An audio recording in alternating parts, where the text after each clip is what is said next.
Bonjour, je vais vous présenter aujourd'hui notre solution de capteur LoRaWAN. Donc LoRaWAN, c'est un réseau longue portée utilisé aujourd'hui dans le relevé des compteurs de gaz ou des compteurs, vos compteurs d'eau chez vous. Donc c'est une technologie qui est éprouvée, sécurisée.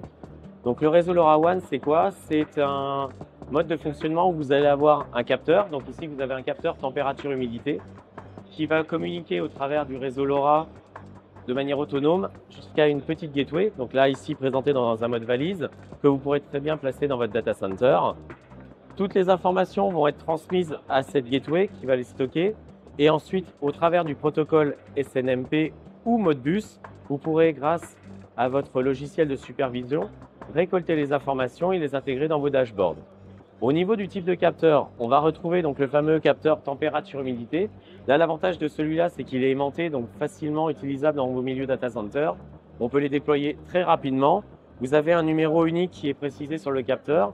On vient l'enregistrer sur la gateway et à partir de ce moment-là, l'opération est partie. Une clé de cryptage est enregistrée entre le capteur et la gateway, assurant ainsi la sécurité. Une fois que vous avez positionné le capteur, il va fonctionner pendant tout le temps de sa vie de batterie, c'est-à-dire qu'en gros, une batterie avec un cooling toutes les 10 minutes va durer entre 3 et 5 ans et ensuite on pourra faire une opération de remplacement de batterie.